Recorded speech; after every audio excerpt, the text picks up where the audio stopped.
Om Utistata Jagrata Prapya Varani Bodhata Durgam Patastas Kavaya Vadanti Kshurasya Dara Nishita Duratyaya Durgam Patastat Kavaya Vadanti. Om Shantihi Shantihi Shantihi. Arise, awake, and stop not till the goal is reached. Approach the wise teachers and learn from them. For sharp as a razor's edge is the spiritual path, and difficult to navigate. So say the wise, Om peace, peace, peace. But have no fear, for there shines Brahman. May that Brahman protect us, may that Brahman sustain us, and may Brahman illumine our thinking consciousness. May we not find fault with each other, with the world, and with the teachings. And may what we study be a source of inspiration to us eternally. Om peace, peace, peace. May peace be unto us, and may peace be unto all. Om Hari Om, Hari Om, Hari Om Tat Sat.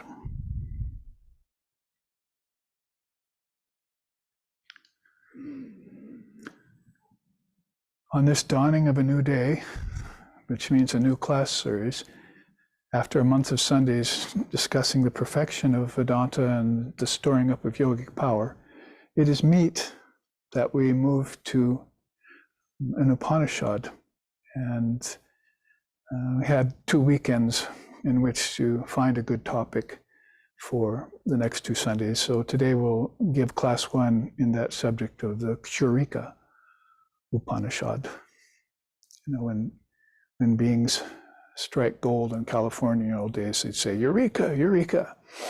But when you strike gold in your study of the Vedas and you find the Upanishads, then you go Kshurika, Kshurika. That means you've found one of the secrets of the Vedas. There's 108 of them, generally speaking, but in this particular Upanishad, there's one that they focus upon. And I think I would give it away ahead of time lightly, but it's no secret to those knowers of Brahman who pursue the path of Vedanta their whole life. And that's basically the oneness of the apparently individualized soul. It's probably how we'd carefully put that in English, and the Supreme Soul. Whereas my teacher used to say, and as I was saying at satsang yesterday, the Jiva is Shiva. If you want to put that in the Tantric language. If you want to put it in the language of the Upanishads or Vedanta, you would say the Jivatman is the Paramatman. So the removal of that line of demarcation between creature and creator, God and mankind, spirit and nature, when you have the final realization that nature has actually also come out of you, not the other way around, that you've come out of nature, is what they're trying to sell you on. But basically one of the revelations that you'll have is that nature and all its seeds exist deep within you, within the deep sleep state, if you want to say that. And people haven't discovered it there because they haven't gone inward. And they haven't gone inward because they haven't acquired the sword yet. Or in this Upanishad, Kshurika, the sharp knife. It's meant to cut away worldliness and attachment to things physical in nature, obsession with them particularly, and the superimpositions of matter over spirit. We just said, remove that line of demarcation between matter and spirit. is different than removing nature as a superimposition over spirit. Those are two different moves. So one unifies and the other one follows the way of false knowledge. So the knife of wisdom, you'll see the new chart I made just last week for it. When I said Eureka and came upon this beautiful 2-page Upanishad, basically, I forgot to look and see, but it's just 23 slokas long. So in these 23 slokas, they cover a lot of ground, as Upanishads are known to do. And I found one English translation, I found one commentary. That's all I could find. A lot of the minor Upanishads, the major ones are what Shankara commented on. 10, maybe 11 of them, he was supposed to have done his commentaries on in around 700 AD. So he shed this light on those 10 of the 108 that exist still. There must have been many more than 108 in the old times. I'm talking about the times of the rishis, the ancient times. But some of those were lost. When as time passed, like Krishna says in the Gita, from age to age, this religion has a decline, so it's bound to lose many of its facets, including some of the families that are propagating it to their young, which is what we should be doing, passing on to them this wisdom. And if we don't have that wisdom, we should be passing on a set of hardware, like not computer hardware, knives to them, that they can cut away worldliness, what's beginning to gather around him. As Sri Ramakrishna was saying, even a couple hundred years ago in the 1800s, even in India, he was noticing that was accumulating, that darkness of ignorance. That, I'm the body rather than the Atman. So back to the Upanishads, 108 of them, 10 of them commented on by Shankara. And I was writing in an article today, actually also next week's God blog, one of them, that the commentators have noticed that of the 108 Upanishads, there's about 20 that are yoga Upanishads, they call them. And then in my own experience, my own study, I found out there's maybe 7 or 8 Shakta Upanishads, other Upanishads.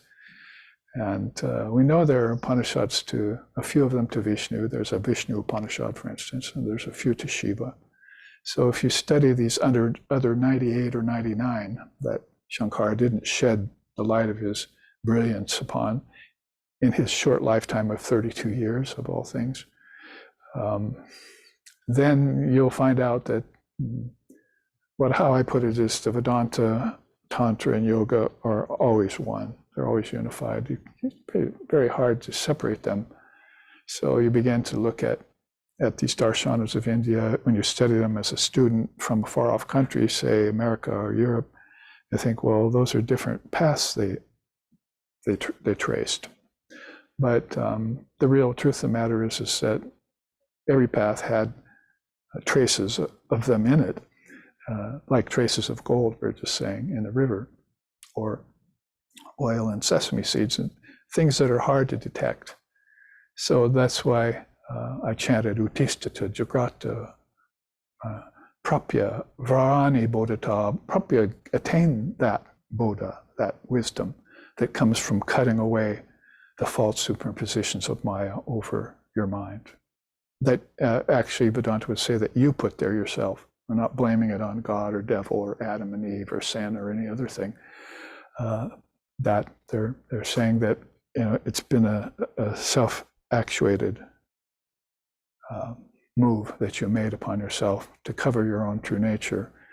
And there's plenty of covering power, we know, here in Maya, called Avarana Shakti. And there's plenty of chance to distort reality here in nature and in Maya, in ignorance too, called Vikshepa Shakti, one of those 5 antarayas that Patanjali, the father of yoga, mentions, that are obstacles. Despoilers is the English word they use. They spoil your view of the transcendent self within. And then it's easy to start putting coverings over it that you yourself have accepted rather than rejected. A knife doesn't accept things readily. And if you have a knife or a sword, as we'll look at here too, you can willfully and readily cut away all these false superpositions. Probably better to do that before they settle in, as we see in the Kali Yuga, is kind of a obvious fact that people are living with illusion and mental delusions, attachments to all sorts of things that are not worthy or not noble, and pastimes that they're engaging in, actions. That's one of the first things they want you to do in the Kshurika Upanishad is meditate, cut away the feet. So see, this is the problem with only having one English version of an Upanishad.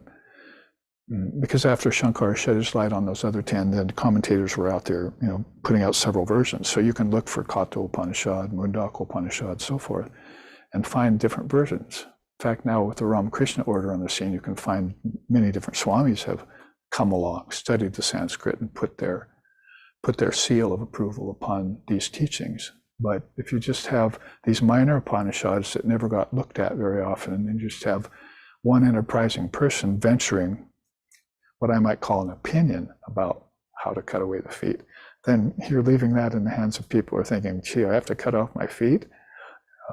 They might be thinking this literally, because the whole Upanishad, as far as that commentator I'm referring to right now, is about the body. It's all physical. And it's not, in interesting and Vedantic form, it's of course negating the body that we're at there, not falling into the misconception that we are the body, which is really the main problem with people. This body can be what? A temple. What else can it be? A cage of bones and flesh. There's the two poles right there, you see. And so a temple, you could break that, interpret it in two ways. It can be a temple like it was proposed in Christianity that would get you to heaven, which according to Vedantists, they're not looking for heaven. Or it can be a temple where the Atman resides, see, in perfect harmony with body, energy, senses, ego, mind, intelligence, tanmatras, prana, life force. There's a whole bunch of things that course their way through the body. And so if you take a good slash with the sword or with the knife at these things that are not acceptable and reject them, immediately you'll get this clear and clean vision of the Atman within. I was reading that with Swami Vivekananda today, is what he was saying. Because basically this giving you a few brief previews into this teaching already for the next couple hours, we'll be discussing it this Sunday and next Sunday, is that from the feet, then you go to the knees, and you go to the thighs, then you go to the neck. About the time that you have cut away worldliness that's associated with this higher center, because the thing I forgot to mention about the Upanishads, that there is also a few Kundalini Upanishads, along with the Shiva, Vishnu, Mother, and what we say in yoga Upanishads. There's also a few Kundalini. In fact, we studied the Yoga Kundalini Upanishad on a retreat some years ago in Seattle. So now you're finding out that this is one of those two, the Kshurika Upanishad.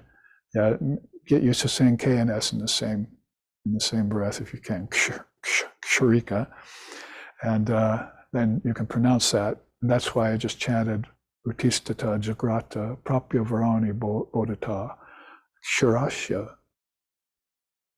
Kshurasya. So it means sharp, and it's as sharp as a razor's edge. What is that spiritual path you're trying to tread? So you could easily cut your feet on it, literally, or figuratively at least. So then you're talking about Swami Vivekananda, how he just got through with one of his meditations, and he comes out of, when he meditated, it was like sat down, everything focused, everything still, his breath stopped, and he was gone for however long the meditation lasted. A master meditator like that. So he came out with one of those meditations I was just reading one day, and after they left the shrine room, talked to one of his devotees. He said, you see how the sannyasins meditate? Because he was talking to a householder who was visiting him. See how the sannyasins meditate deeply? It's so wonderful, and you see so many beautiful things when you can meditate deeply. And then he thinks back to his teens. He says, when I was at the Baranagore monastery, that was the first monastery before Belarmat land was even purchased, you see. So these young boys were all at this haunted place. It was known to be haunted. And, one of the devotees, Surendra, or one of those, was paying the rent there for them, cheap rent, so that they could use that as a monastery after Sri Ramakrishna passed away. And so they wouldn't have to go home, to their parents and live a worldly life and get married and all that. They were really inspired by Sri Ramakrishna to lead a monk's life, sannyasin's life. So there, he's thinking back. He said, when I was at the Baranagore monastery and I meditated, one day I saw the Ida and the Pingala. And so you're reading along and say, well, you have to have some knowledge of having studied this. If you had have studied the Kshurika Upanisad, it's one of the first things they would have mentioned.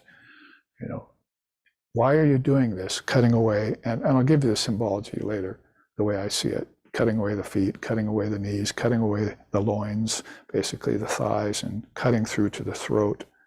Why are you doing that? To reveal the inner nadis. And we've said this before, that you can't really reveal them if the other 72,000 that are around them are cloudy, right? Or are not pure. There can even be nadis leading, to the eyes that are not pure, and to the tongue and to the ears. You can't hear very well.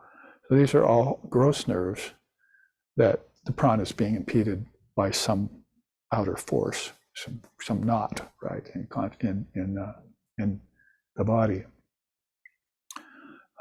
But then there's these inner nerves that when you get the hold of the prana and take it to the psychic prana, and then go deeper and you begin to have these deep meditations on the self, then you're having to cut away or clarify all the things that are clouding up these subtle nerves in you.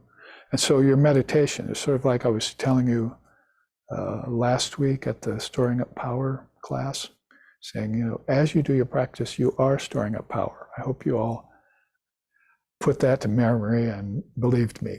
And in a week, you've stored up another bunch of power that you can use for your insights, realizations, and for enlightenment, ultimately. It works the same way then when you're working your way through the purification of the nadis. The delightful result, as to quote the Upanishad, is that all of a sudden you'll locate these three main nadis. Ida on the left, going like this, and like this. Pingala on the right, going like this, and the Sushumna up the middle.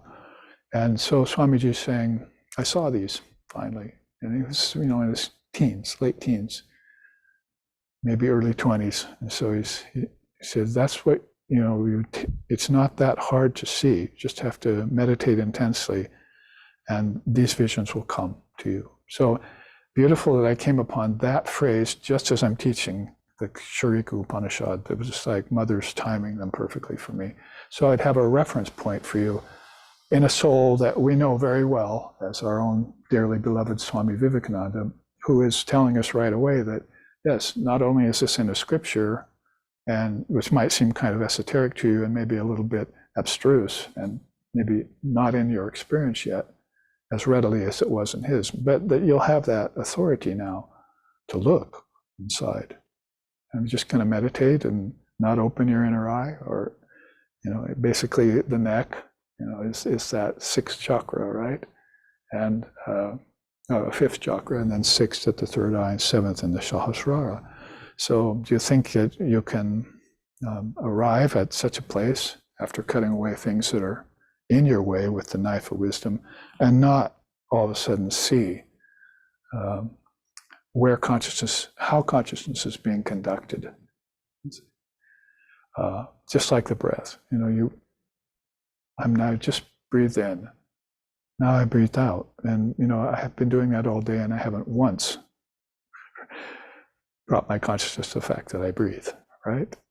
Just like that. So in the same way, I've been meditating for years. I have not once seen the Pingala, Ida and the Pingala conducting consciousness inward. And it might be good for you to hear again that this is how souls leave the body. I was saying that, and come back into it.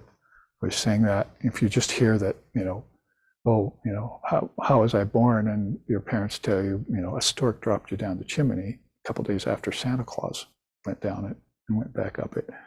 Then, what do you have to go on? The stork brought you from, where was I born? How was I formed? All the questions go unanswered.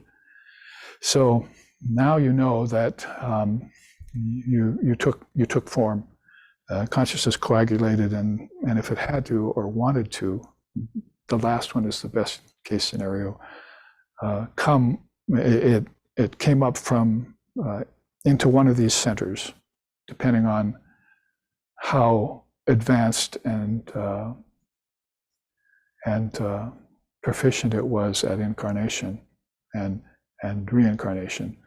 Then it came in through one of these centers and connected to one of these, connected to these main nadis. See, subtle nerves are called, or channels would be. The 72 nadis are much finer, but the threes could be called channels. They're like freeways for car-like, automobile-like souls to move through the worlds with. See? So after Swamiji had said, I've had this, I've seen these, and then I saw this Sushumna, and I could see anything I want after that. That's a great quote from him. First, I saw these Ida and Pingala and how they operate. Then, a little while later, I saw the Sushumna, and I could see anything I wanted from then on. So imagine yourself disembodied with a third eye open, and you're in the Sushumna, and you're seeing the worlds, and you're embodying yourself into them, or disembodying yourself from them, whether to go formless to the highest center, or whether to fall back down into the worlds for whatever reason, hopefully for a good one, and incarnate there in this cage of bones and flesh. In this temple. So this is all my usual preamble to a subject, this first class, Kshurika Upanisad. And now that we know that it's a sharp knife, that this Vedic Rishi, we don't know who wrote it, but he started off I believe he started it off with, Sahana Bhavatu, Sahana Bhunaktu. May we both learn together, nourish each other together. The Guru and disciple are taking this vow together in this lifetime, to reach the goal. Before you, from cradle to the grave, you're going to be involved in it. And at the end, before you draw your last breath, you'll have already seen, in this context, already directed yourself into the Ida and the Pingala. I mean, you're breathing in through one, breathing out through the other, and then breathing in through that one and breathing out through the other as a pranayama exercise. Don't think that has any significance. It's life breath that's being conducted at that point. But it's easy to associate it then with vital energy, with psychic energy, the breath of your thoughts, how those rise and fall, or stay, or go away. See? When the breath goes away, it's kumbhaka. When the thoughts go away, it's nirvana. So these are all pertinent and closely associated teachings that go with such an Upanishad of 26 slokas. So maybe we can get into it. Maybe I'll just read a few at the beginning. I was going to read you the whole thing. It only would take 3 minutes, but sometimes you get lost along the way in some of the esoteric nature and wordage of it. So we'll take it a little slower than that. But let me read the opening for you. Kshurika means knife. This Upanishad shows us the way to cut the attachment to this world using the knife called wisdom, and shows us the way to salvation. Therefore, it is called the Kshurika Upanishad. And it's not a commentator saying that. That is the Upanishadic verse that the Rishi is relating to be noted down, probably by his wife or student. So I am relating to you this Kshurika Upanishad, using which we can attain awakening through yoga and reach the birthless state. So here's one of the Yoga Upanishads, but I think it's leaning more towards Kundalini Yoga Upanishad. That's why I got the nice image of the 7 chakras there, and then put the divisions for us, put the actual knife, and then the route. We'll go through all of that so you'll understand it. And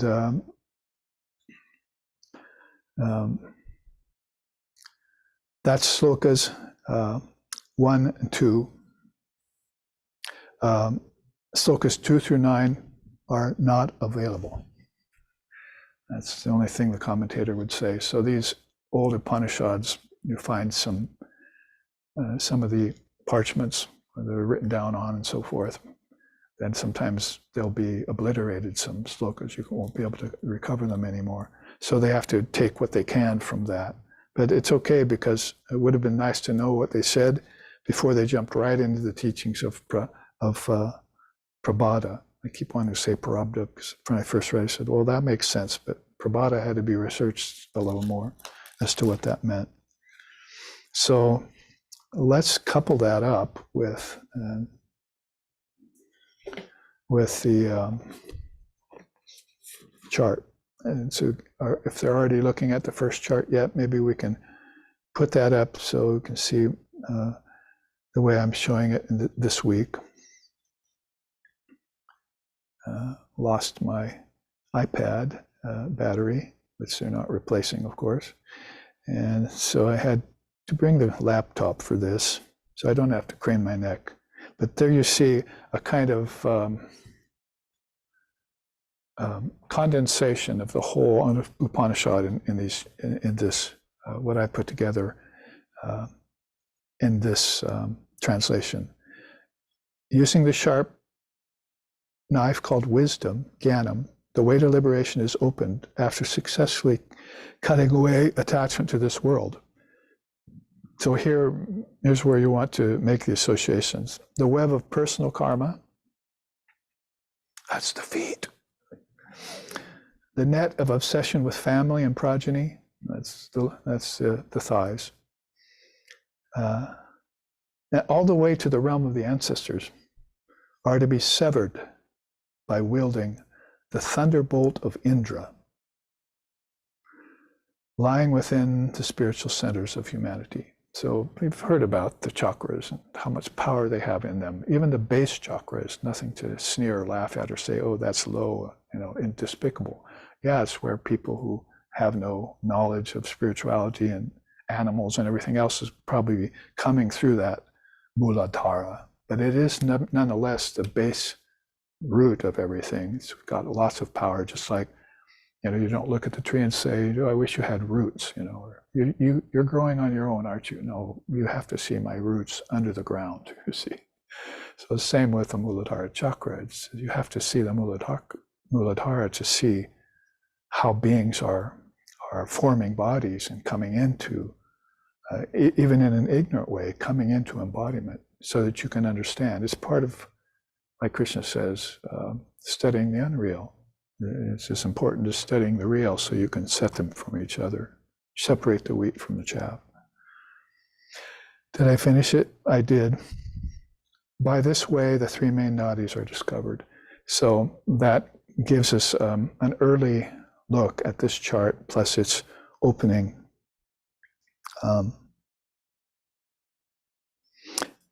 And we might as well finish the quotes at the top and bottom, because it'll give us a nice beginning to this subject.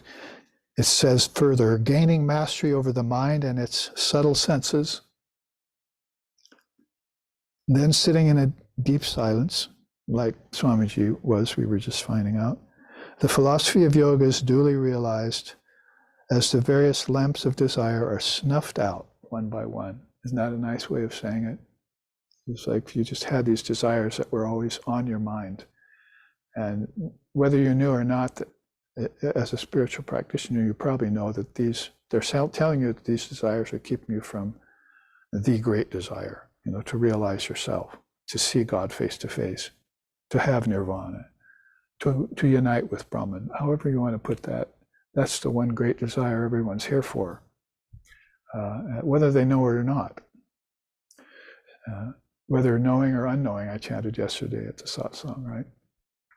This shining Brahman is at the foundation of everything. I call it the Atman in the human context. So if you knew that then, and you knew that these desires are standing in the way, if you just had, what to speak of a knife, that might happen later. If you had a candle snuffer, and a bunch of candles were burning there before you, and you could just go and just snuff them out one by one, like they do at a church, then the delightful result would be realizing your freedom. And they asked Holy Mother that once, you remember? She said, what should we pray for? Because there's pure love, pure knowledge, there's a lot of good things to pray for. Selflessness, faith, freedom from suffering. She said, nirvasana, my dear. If you can get rid of your desires, you'll see God right away. So her answer was very, very pointed. Pray for nirvasana. Nir means extinct. Vasana means desires. Vasana samskaras. Vasana's cause knots in the consciousness, which are those very things that are coloring and clouding the nadis, the 72,000 nadis. So I can't see straight. I can't see clearly. I can't move. This is what feet, knees, me right now for us, is that we've been restricted in our inner movement. Our feet are, I'll get to that later, but that you can see the references beginning to come clear already. So these two quotes set us up nicely. The first quote is from early Kshurika, and the last quote is from the end. So we'll repeat them again. But right now, I would like to, before it becomes forgotten, I would like to show us what a knife is, what's possible with a knife or with a sword. So let's look at the Sword of Wisdom. This you can find in the Footfalls of the Indian Rishis book, which we put out recently. Nice big volume with 300 of these honkers here. These charts of Dharma teachings that you can pore over with commentary. Commentary mainly by myself, but drawing from all the rishis and from our ideals and commentators and so forth, like Vedavyas and Patanjali. So basically, if we look at the Sword of Wisdom there, all we have to do really is look into the Vivekachudamani to see Sloka 147 and 148. Only the great sword of discrimination can cut down the tree of samsara. And that sword should be whetted by the grace of the Lord. So with Shankara, the great Advaitin, telling us this, then we look at the slokas around it, and it inspired me to put these assignments. So if we start at the top, a knife, sharp knife or a sword always has a blade, right? So I'm calling that the blade of sacred swadharmic duty. It's your highest dharma. There's adharma where you've fallen off the path. There's dharma where you're trying to stay on the path and follow it faithfully. And then there's swadharma where you've reached the goal or you're very near to the goal. And that shows you very clearly what you should do the rest of your life in order to attain to the highest, the goal of existence. So you can see here, the quote I take is very fittingly from Lord Buddha, and you might recognize this if you stay concentrated on it. He says, a well-informed view, knowledge of non-dual nature of existence, a well-intentioned resolve, mature renunciation, goodwill towards all beings, desire not to harm others, non-caustic speech, refraining from lying, gossip, and slander, wise conduct in conformity with morality, right livelihood, selfless but meticulous effort, support of dharma and avoidance of adharma, mindfulness and sensitivity in thought, word, and deed, and a refined concentration. All this is called true Dharma.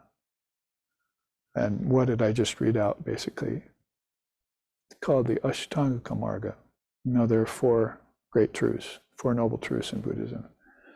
So there's suffering, there's a way out of suffering, there's a method to do it.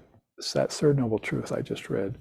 It's called Ashtanga Marga. There's an eightfold way in which to get out of suffering, to transcend it for all times, and to realize your Buddha nature in this case.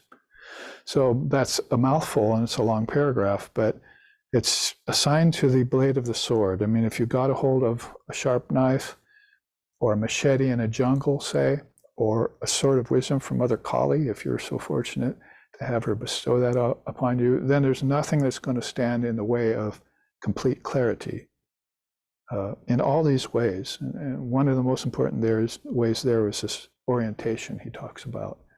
You can really know what the true nature of Dharma is if you start out on the right footing. And that's a real problem in today's world, particularly in the Western Hemisphere. And of course, that is room and means for a whole nother class series. And we've done it before, looked at the Ashtanga Marga. Let's go down then the left side, because this won't take long.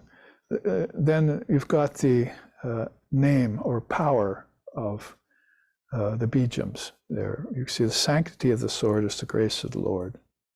And you see the arrows pointing there to the great seed bijams, Om, Aim, Hrim, and so forth. So the quote there from Gaudapada is also fitting.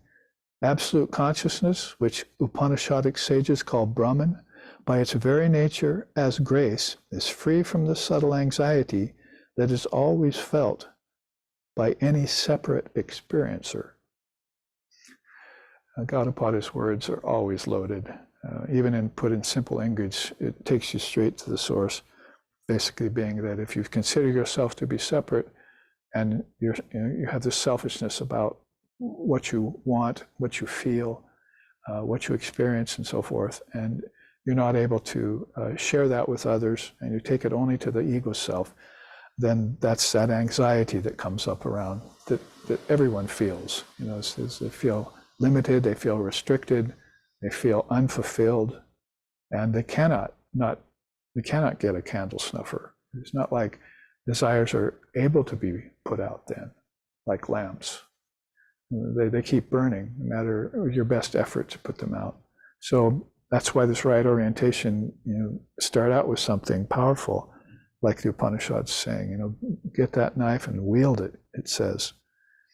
The hilt of the sword means foundational faith in the revealed scriptures. What else? This is Swadhyaya in yoga. It's Shravana Manana Nididhyasana in Vedanta. It's Vedanta Siddhanta in Advaita. The revealed scriptures are the sure and certain proof of God's existence and your oneness with that. Jiva is Shiva, Jivatman is Paramatman. That's the sure and certain proof. Pramada is the word that was used, and I was just quoting Shankara again. So the quote here by Vashishta is, study of scriptures without a guru for mere intellectual knowledge alone will only lead to agyan, ignorance.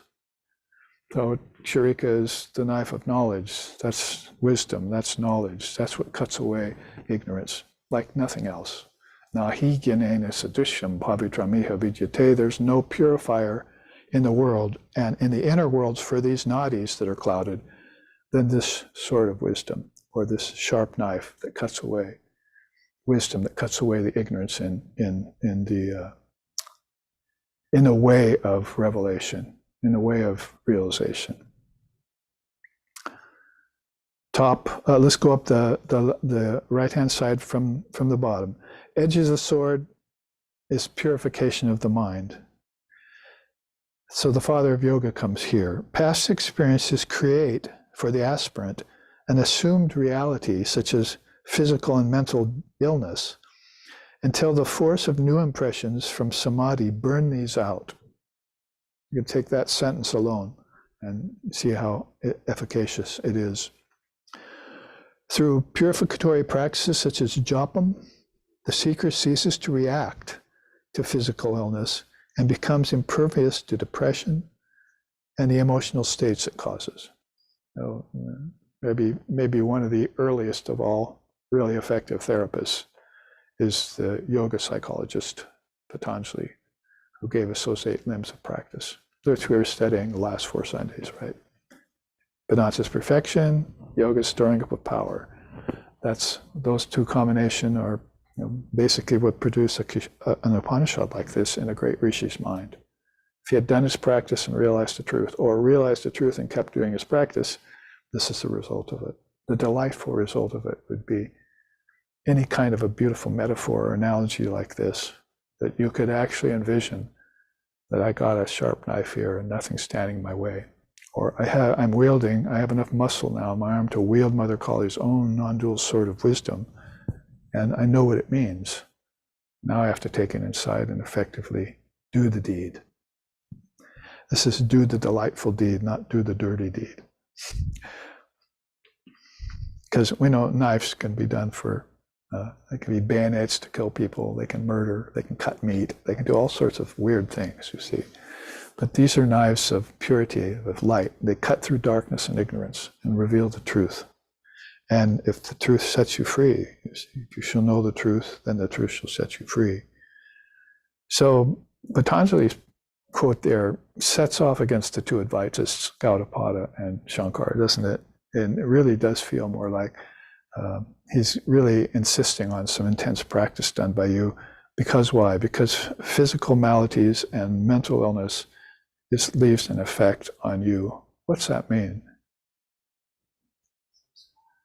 Yeah, but where is it? In the nadis, you see. Physical illness and mental illness leaves a residue in the nadis. See, let's read this right now. If we can show that chart real quick, because it's perfect timing for it.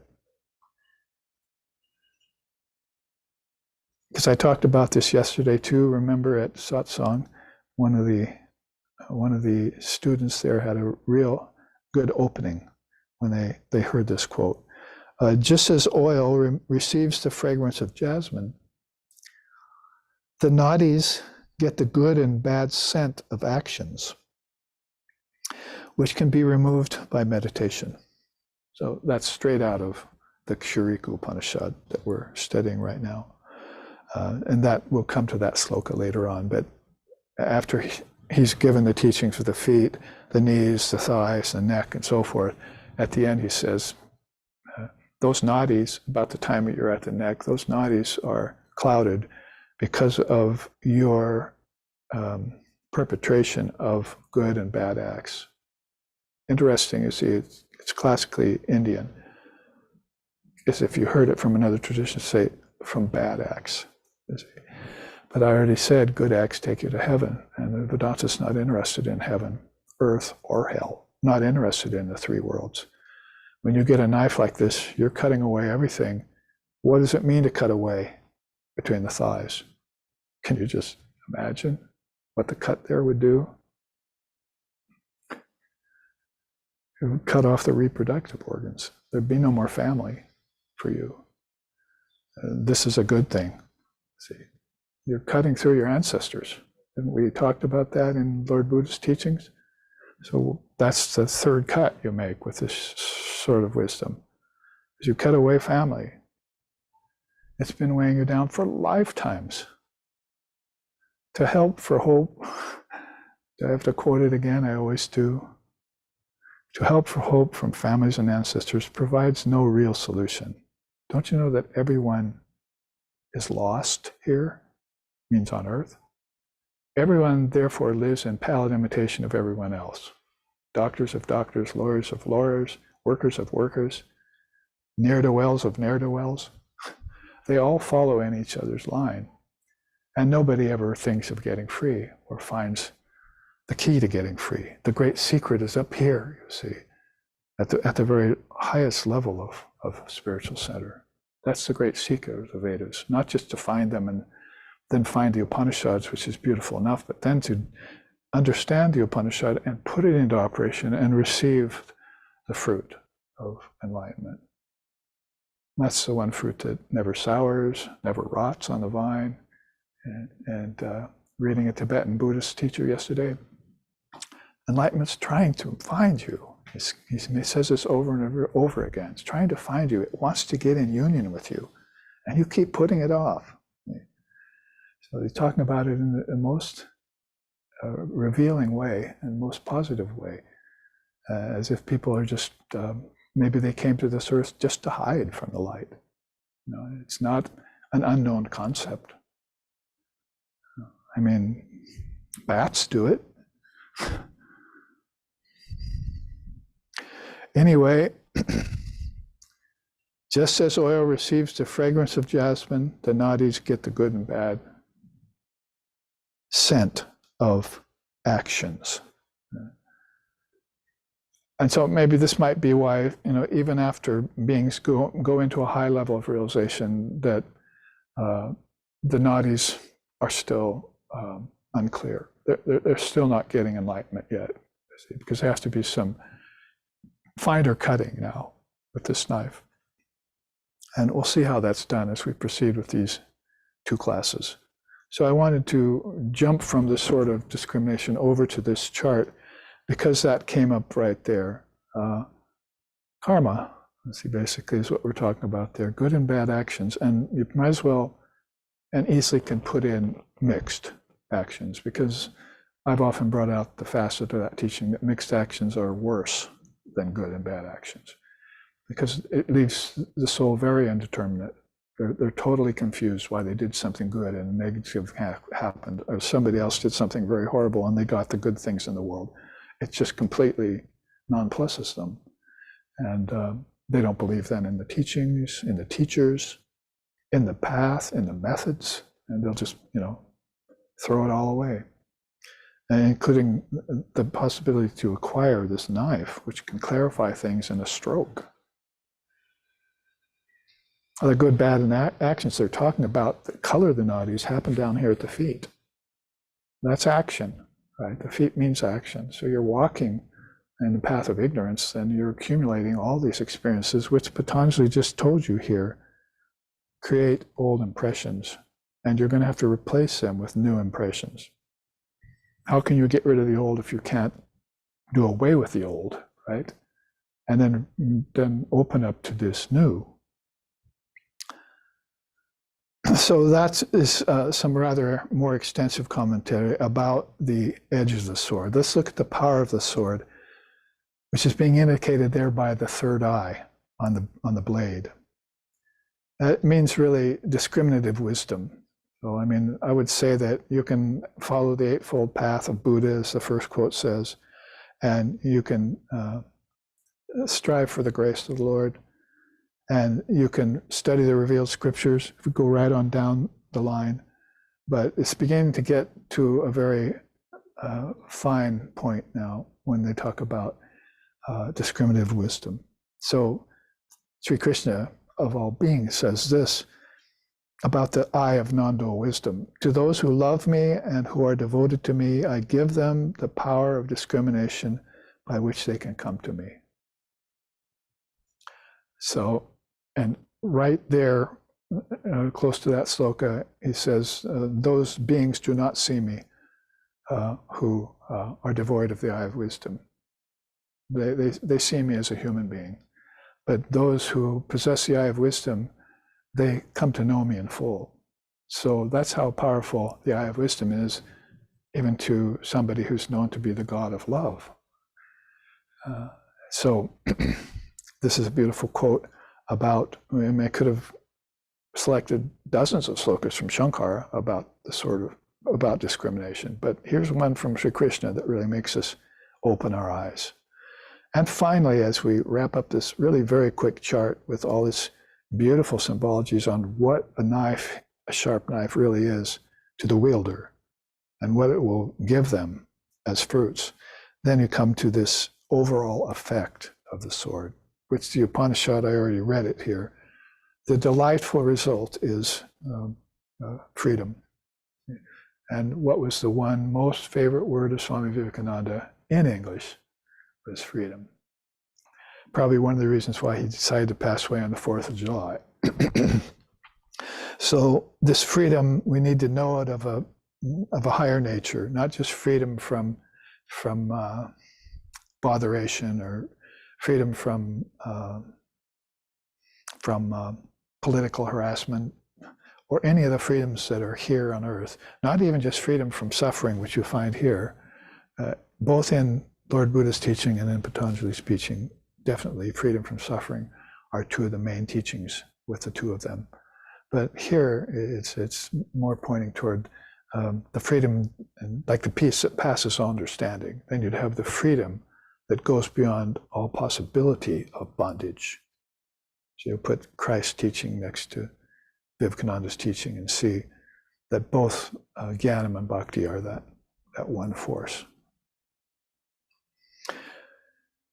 So we reach way back into time then to find the Muni Kapila, father of Samkhya Yoga, as it were, to say this: with the full expansion of knowledge arising from elimination of all attachments and the transcendence of dualities, the self abandons all identification with nature and knows itself as the reality. So it took on nature out of its self, manifested nature. It formed itself a home in nature.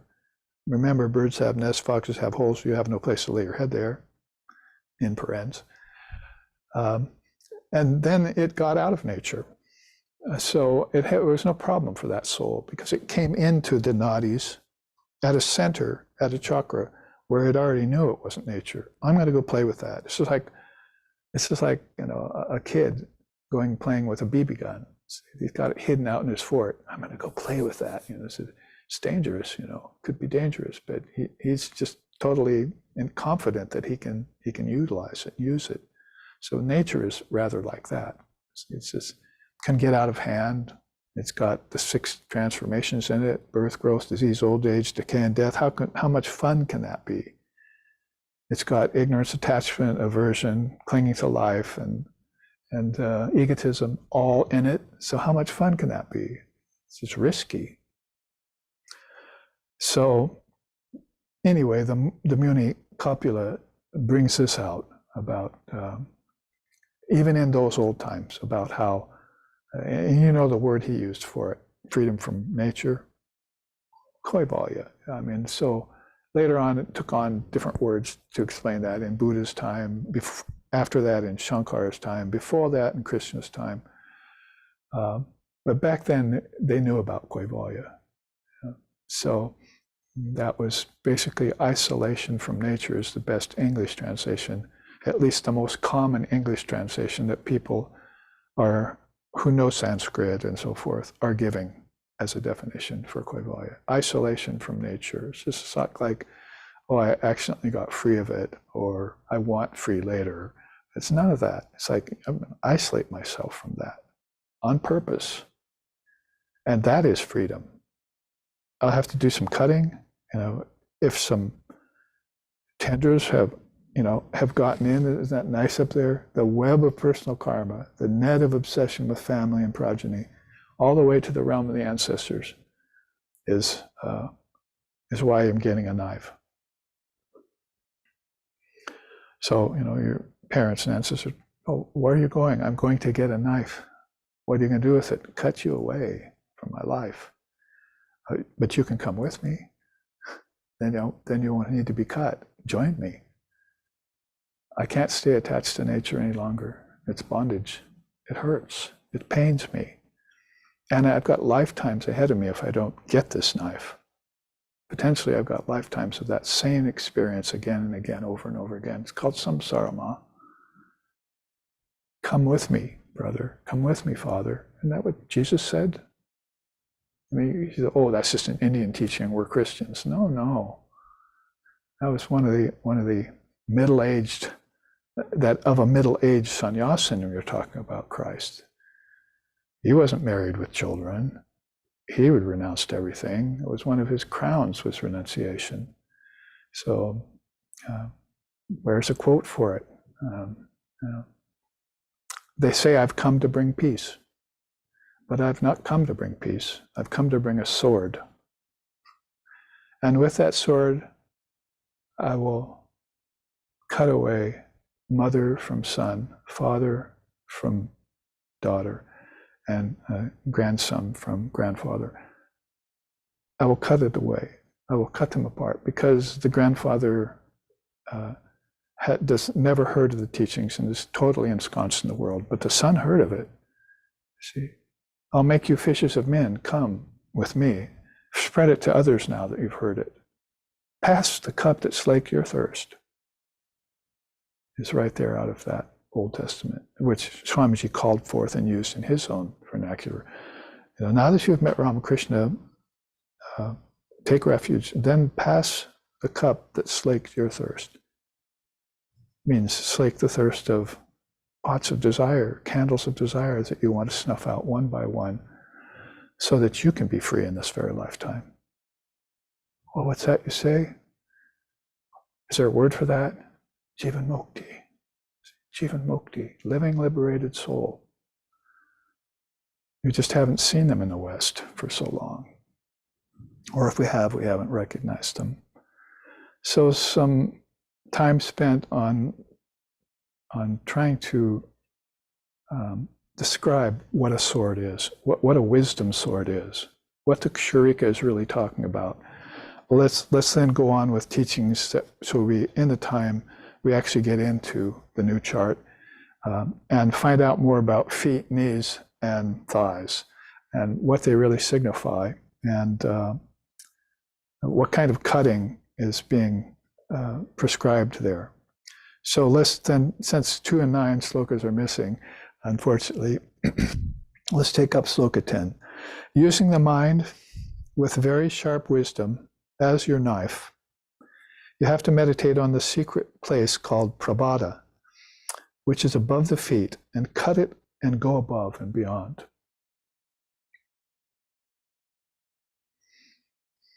So looking at our chart there, and sorry that I might have to bump up the size of the font, but basically it's all said there. Locate the feet. The meaning is good and bad karma, and basic release from unconscious actions is the teaching. So putting this in terms of the location, locale, or locus, remember, so it's just very much like Kundalini Yoga, to use the human body and assign things to it. And the big mistake in people who, from the 60s on, where I was there, I saw it, when you first heard about Kundalini, was to think that they're talking about the spiritual centers as being in your body. They're not in your body, they're in your subtle body. So if you don't know, because what did the Upanishad just say? Using the mind as your knife. And so it's not like I'm going to identify with my body and my feet, I'm going to meditate on my feet, you see. I mean, people are actually doing that kind of thing. I think I'll meditate on my big toe. I mean, so if you have a pain in your leg and you want to meditate there, go ahead and do it. See if it works. Maybe it'll help you. But this is not the spiritual significance of Kundalini Yoga. They're talking about the mental body, the subtle body, the sukshma sharira, not the gross sharira. So the mind is a subtle body, and you have one. So first of all, you separate out body and brain. We're not talking about that when we bring up these associations of Kundalini Yoga with the chakras and where to cut and what to cut away. Obviously, cutting your feet is just not going to work. And I mean, it might keep you from acting so much and going out and getting into trouble, but that's not the point of it. So it's in your mind that you think this, you get this knife, and you think, I'm going to cut away what is specified or signified by the feet and how they move me about the solid earth, and are the foundation under which, the auspice under which I do good and bad actions and mixed actions. And without the feet, half or more of that wouldn't be happening. So it's the if you want to put it in a nice teaching, it's I am the doer problem. And Sri Ramakrishna used to say, never say that. Say God is the doer. Trying to understand that you're not the doer. You're not the body. You're not the doer. That should go together, and should also go together with you're not the feet. That's making the active moves. So this is the subtle meaning, and it's not that hard for most of us to understand. When they say here in Sloka 10, using the mind as a very sharp wisdom, as knife, meditate on the secret place called prabhada, which is above the feet, and cut it and go above it.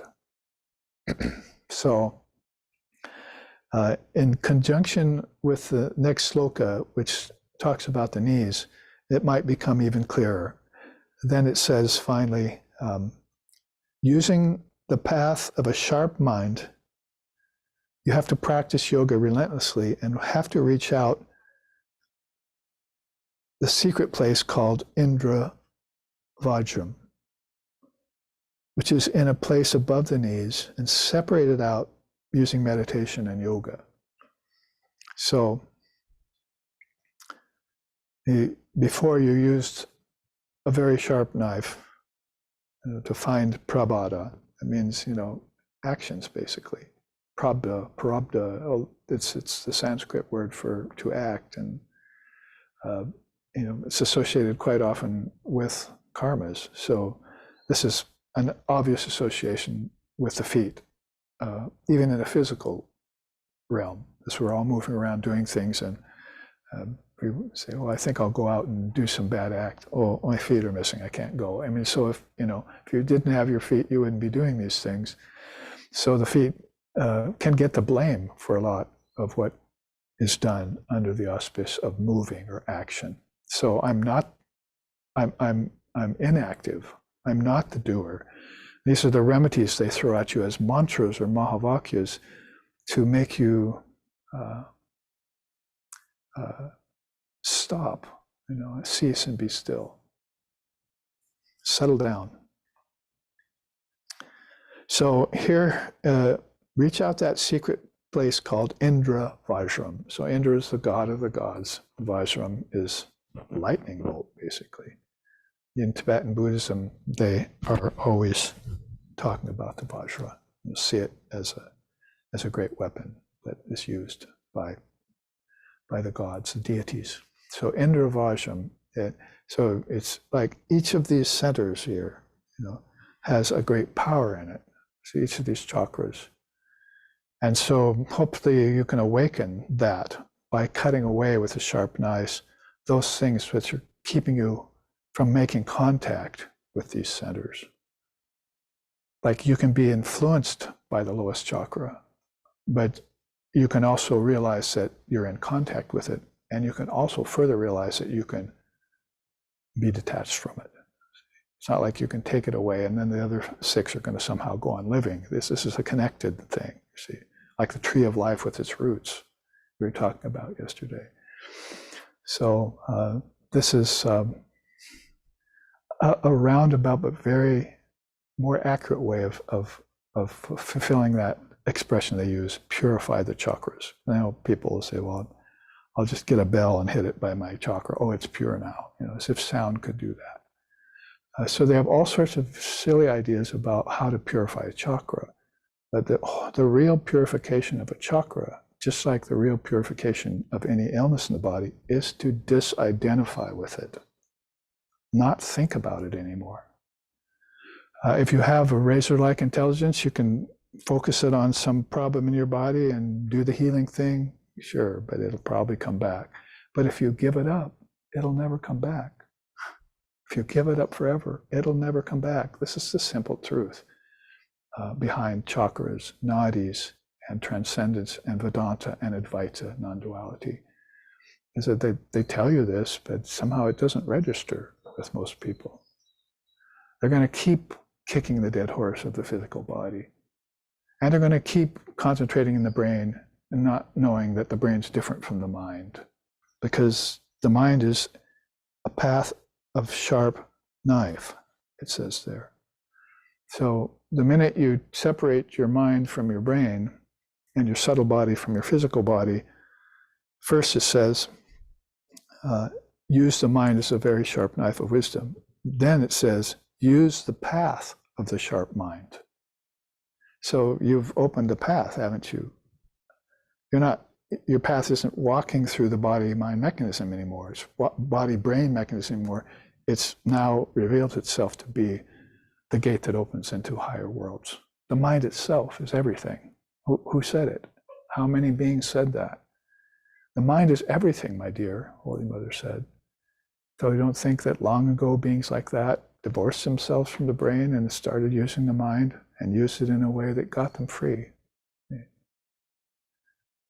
So Prabhada and Indravajram, the first two Sanskrit keys that we have to kind of fathom when we look into that. So it's all about power. They even sing about it. I was thinking, when I read that sloka, I was thinking how beautiful it is.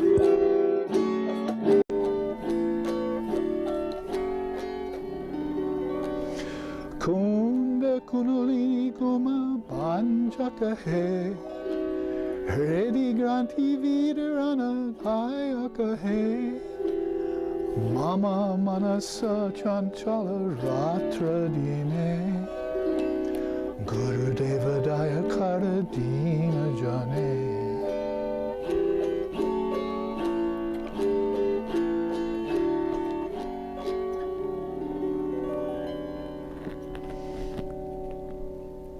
And the translation in English, very beautiful. At the auspicious approach, ignorance and egotism vanish. The poor and humble rush to take refuge under thy protection. Even still, my devotion to thee is often unaccountably missing. O Teacher Divine, kindly grant compassion to thy humble devotee. Then the powerful force at the base of the spine awakens at thy touch. And the bondage of desire disappears when you grant detachment and discrimination. But my mind remains restless even despite these supreme blessings. O Teacher Divine, kindly show compassion to thy humble devotee. So they'll put this awakening of Kundalini into songs and sing them. Kula Kundalini Guma Banjakahe.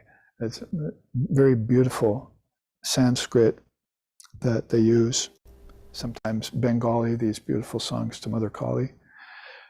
And they bring out these very special teachings that are another way of expressing the truths of Vedanta and Tantra and Yoga. So Indra Vajram is where that comes from. It's this power to pull out that thunderbolt. So you might say the knife cutting away the superimpositions over these lower centers and the mind that's thinking itself to be them. I'm the body, I'm the brain, and so forth, and that's my refuge. That's what will reveal this inner power. You might even call that, the power of precursor to Kundalini. So there's a power that comes and announces itself. Are you ready, to awaken these chakras yet? And some might run away, afraid of that. Like, I'm about to have a vision in meditation. I don't think I want this, but you were sitting there for years in meditation to get that. Then when it comes, you're going to run away with it, run away from it. So you have to be bold and enterprising spirit like that. So those are slokas 10 and 11. You can see how fully packed they are. If we are to flesh out and clarify what the knees mean, then let's read that. The locale is the knees. The meaning is limitation. The result is the ability to attain proper direction. good luck doing that without your knees, you see. So basically, all of that is symbolically loaded into this physical reference only. Again, I'll accent. And that has to do with reaching beyond the feet of karmas done, good and bad actions done, which again, later on, we're going to find out, it's like introducing jasmine to oil. It's just good and bad actions get into the thinking process of this, through the psychic prana, and that's flowing through the nadis and flavoring them, coloring them, fogging them. See? It's just like there's a net of rose up there and a big fog bank comes in, so, outside, in the road, on your trip to the East Coast. So basically, there has to be a favorable wind, as Sri Ramakrishna said. And that sword will cause that if it's wielded properly. And it'll start purifying the nadis. This is what is really meant by purifying the nadis and purifying the chakras. In a sense, they're already the way they should be. And also nature is already the way it should be. You just have to see that it has these transformations going on in it all the time. Beings are being born and dying all the time. Animals, people, and nowadays here it's happening, thousands per minute. They're coming and going in a large population like we have now. So I hope that using our esoteric kind of Upanishad here with its abstruse language, hope that clarifies a bit. If you ever come upon the Kshurika Upanishad, not likely with that few English translations of it, that you'll know what's meant by their reference to the human body. And a very important thing about this first great, it's the second great weapon that you're going to get from wielding that first great weapon is this Indra Vrajam. You've gotten the thunderbolt of the Lord there to help you with this purification process. And at that place, it's the limitations that are keeping you from realizing, which is later going to show up as the Ida and the Pingala. You have to sit and think about it, take teachings on it, contemplate the teachings, and then have the experience of that, or I'd say lean towards or go for that experience of it inside yourself, not just take it on face value or by words from some other source. You actually like we do with the Ishtam, we envision the Ishtam. My Ishtam is Shiva. I envision Shiva right there in the heart. If it's Sri Ramakrishna, I envision Sri Ramakrishna in the heart. In the same way, consciousness moves through these subtle networks, and they're unseen to the physical eyes, but they're seen to the senses of the mind. And that we said right here, right? Gaining mastery over the mind and its subtle senses. See, so this is why Swamiji came here and he said, they haven't heard of tanmatras yet. They haven't heard of prana yet. He wrote this back to his brother monks because he wanted them to come and see America and Europe. You have to come and follow up on my work over here. I've got some very studious and deserving people that have gathered around me. And basically, though, the rest are, living in this darkness of materialism. But what he said then was basically, you have to come here and see this for yourself, and help awaken this knowledge that we know in India like the back of our hand. If you say in India, tanmatras, subtle elements. It's part of Lord Kapila's teachings. It came out very early in India, the teachings about tanmatras. But if you don't know that you have subtle senses and you can't connect your prana, your thinking prana, psychic prana, to them, it's just a dead end. Talk about blocks, grantis in your nadis. So that's going to be something that's in the realm of yogic connections that has to be done by the practitioner. So I'm again trying to give us further foothold reference on this teachings of go beyond the feet, go beyond the knees, and then end up with this powerful Indra Vajram that's hiding right now. You know, it's like you heard that there's a beautiful golden lightning bolt hidden in the jungle. So you take a sharp machete and you go after it. That's just what they're saying here.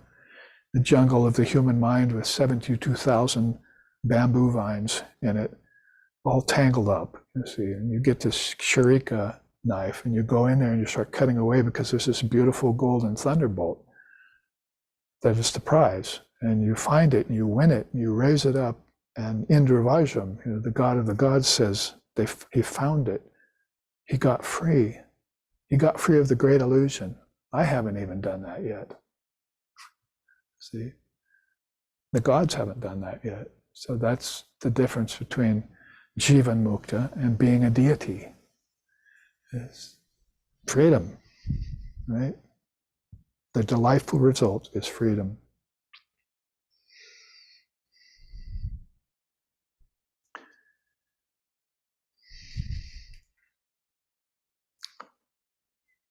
I don't know that I've done quite enough of this yet to show you the other associated chart, which has to do with how the Upanishads look at these divisions. You see, here's earth, here's water, here's fire, and here's ether, and here's air. Here's the feet, here's the knee, here's the thighs, and here's the neck, heart and neck.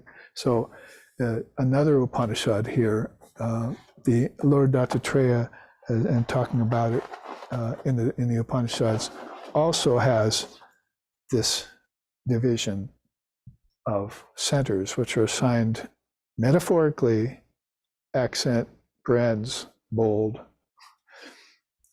to the human body. And so we've looked at that before in Dattatreya's teachings, the Avatut and so forth, how this is prevalent in his teachings, comes out. So let's take one more before we go there, and that's the thighs.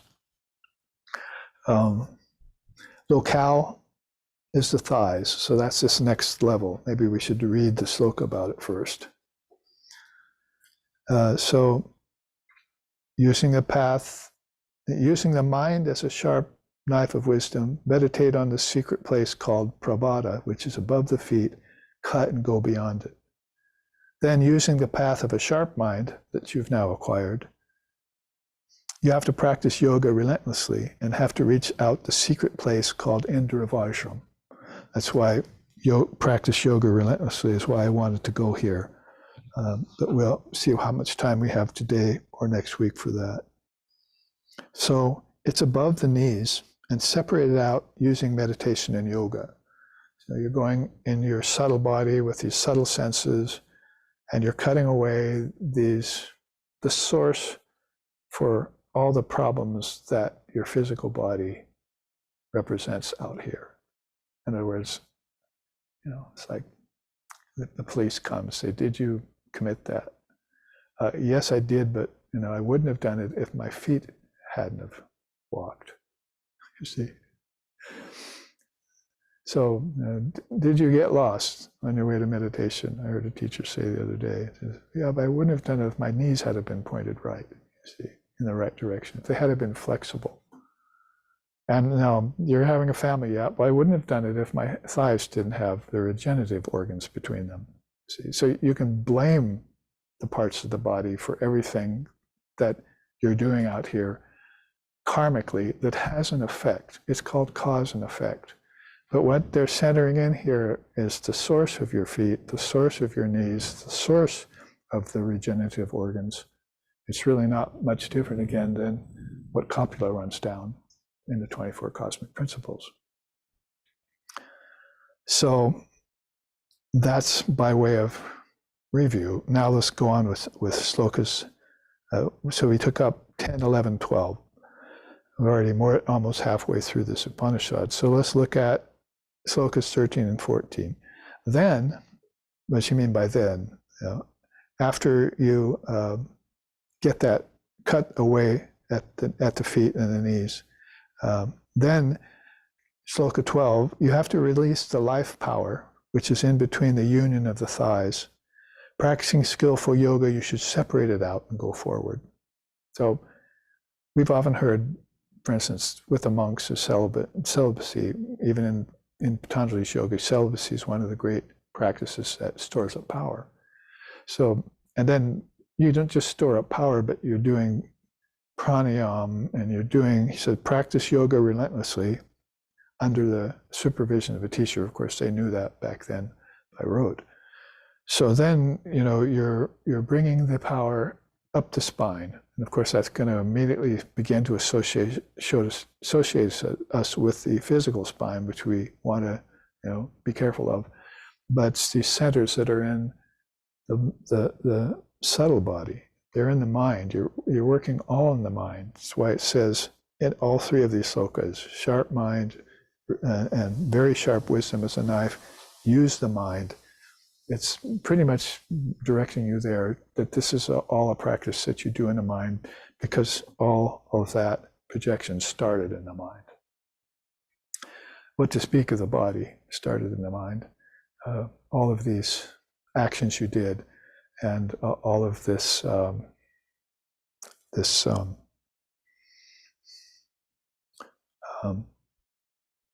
of these directions that you went were dictated by the mind. I think I'll go here, I think I'll go there. Then the body goes and does it on the feet with the knees helping. And now it's coming to this place of the power that's stored up when you become celibate, or when you're able to take this power that stores up, that we talked about in yoga over the last 4 Sundays, and bring it up, bring it in. Even Holy Mother says breathing will help that at first, but don't overdo it, she says. Breathing will help, but don't overdo it. Breathe, balance out the prana, then use japa and the ishtam. And japa, mantra, and ishtam, she says. So these are all things that you don't want to overdo. If you overdo that, you'll get an imbalanced mind, she said. Didn't you notice that person yesterday did too much breathing exercise? I told him not to. Now he comes today, acts strange, acting very strange. So little by little, this practice at these lower limbs, you might call them, or in association with the problems of the body, it's not like you want to stir up a clear pool with a stick and it's going to be silty and muddy for hours. Remember that when I was a kid running through the wet forests of Oregon, outside of Portland, a big mud puddle, and, you know, stick a stick in it, come back the next day and the silt still hadn't settled. It had been clear before you could see yourself in it. So in that way, as an analogy, you're very careful when you work with these chakras, because the idea that you can purify them is a misnomer. It doesn't happen. They're there with good, bad, mixed actions, good, bad, mixed directions, good, bad, mixed families. That's their nature. It's again sort of like the tree of life we've been talking about, or the tree of yogic life, or the tree of transcendent life. It's even better, is that all of these things are inherent in the picture long before you came along and partook of them. That is, took part in thinking that you could purify them. Forgetting, in other words, forgetting that you shouldn't be identifying with them because you're just playing into the impurities there. Or you could be playing into the misnomer that, oh, I'm pure now. You see. But the mind-body mechanism is never pure. Only the Atma is pure. So these powerful teachings of Advaita Vedanta come through and clarify, like a knife does, cutting through tenuous materials.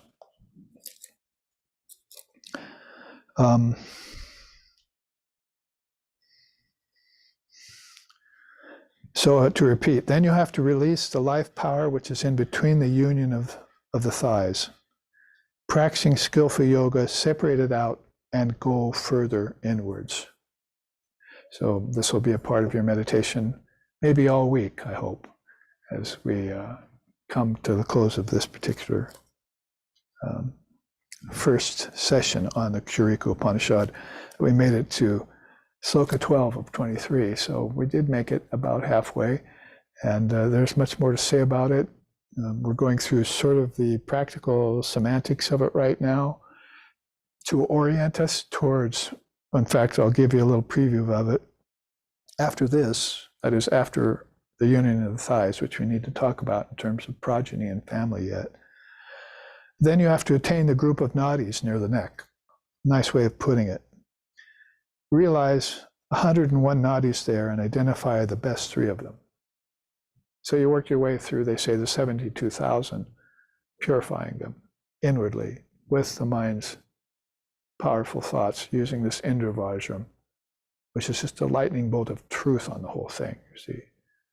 With holding, imagine yourself holding Kshurika in one hand and Indra Vajram in the other, and then marching toward the limitations that are represented by these 3 levels. Basically, actions, direction, and family. Family influence. There's good family influence out there. There's a lot of really bad family influence in the ancestors, particularly in the West, and also even more so in the physical world. So identify the 3 best nadis from the 101 that are there at the neck chakra. And then, so identify them. As I said, Swamiji saw Ida and Pingala first. Then later on he said, when I saw the Sushumna, I was free. So this is like, Vishuddha Aishra chakra kind of teaching in Kundalini, which obviously the Upanishads was probably very key in influencing the later forms of Kundalini yoga that were come along with the 7 chakras, because this is all early stuff. I mean, that's why they're already talking about it here in this chart, these 5 intersections in the body going with the 5 elements. So this was spoken of in the Upanishads pretty much as Kundalini yoga was beginning to mature itself as a philosophy or as a system. That's more of a tantric system, you see. Anyway, would love to go on longer and longer about it, but maybe that's enough for us to digest for now. And we can meet again next week for the second and final class 2 on the Kshurika Upanishad, having gone through 12 slokas so far. And like I said, this was the practicals. Now we'll get to the more essentials of identifying the 3 major nerves and what happens when that's done.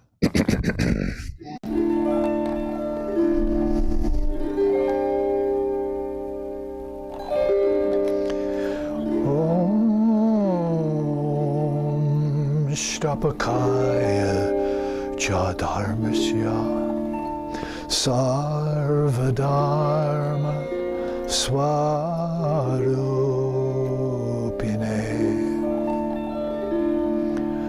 Avatarvarishtaya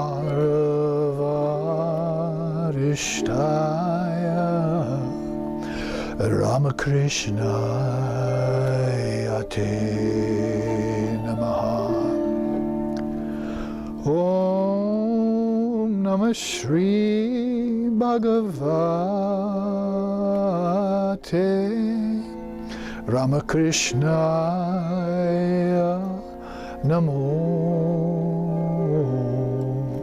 Namaha.